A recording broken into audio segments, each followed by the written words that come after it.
understanding the call to worship God alone. You shall have no other gods before me. Exodus 20 verse 3.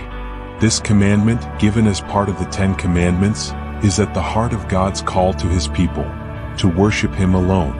What does it mean to worship God alone? Worshiping God alone means giving him the highest place in our lives. It's about prioritizing God over everything else. Our desires, possessions, relationships, and even ourselves. Imagine your heart as a throne. Only one ruler can sit on that throne. If God is not sitting there, something or someone else will. These other gods can take many forms. Money, success, entertainment, or even good things like family or work when they become ultimate things. Think of a flashlight in the dark. It needs a steady power source to function. If you try to power it with batteries that don't fit or are drained, it won't work. In the same way, only God can truly power our lives.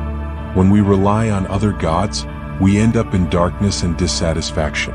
Why is worshiping God alone important? God created us for a relationship with him.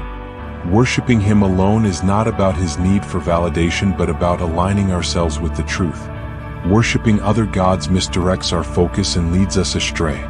When the Israelites worshiped the golden calf, Exodus 32, it wasn't just about a statue.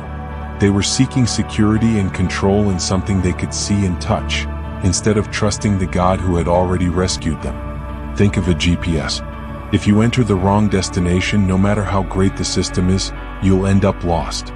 Worshiping God alone is like setting your spiritual GPS to the right destination. God's truth and purpose for your life. What are other gods? The phrase other gods doesn't necessarily refer to statues or idols. In modern life, other gods can be anything that takes God's place in our hearts. These could be materialism, placing money and possessions above all else. Success, chasing achievement at any cost. Relationships, putting people above God's role in our lives. Imagine a person obsessed with their career. They sacrifice family time, health, and moral values just to climb the ladder. Over time, this pursuit becomes their God. The result? Burnout and emptiness, because only God can fill the deepest longings of our hearts. How do we worship God alone? Worshiping God alone is about action and attitude. It involves trusting him completely, believing he is enough to meet our needs. Trust in the Lord with all your heart. Proverbs 3 verse 5. Prioritizing him, making time for prayer, scripture, and service. Living obediently, following his commands even when it's hard. Think of a gardener tending their plants. To keep the garden healthy, they must remove weeds regularly. Our hearts are like that garden, and worshiping God alone means regularly pulling out the weeds of distractions and misplaced priorities. The blessing of worshiping God alone.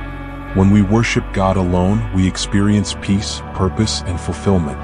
God promises to walk with us, guide us, and provide for us when we give him his rightful place. But seek first his kingdom and his righteousness, and all these things will be given to you as well. Matthew 6 verse 33. Exodus 20 verse 3 calls us to make God our priority. It's a daily decision to surrender to him and avoid the distractions of other gods. Whether through analogies of thrones, GPS systems, or gardens, the message remains clear. Only God is worthy of our worship. Let's ask ourselves, what's sitting on the throne of my heart today? If it's anything other than God, it's time to surrender and let him take his rightful place.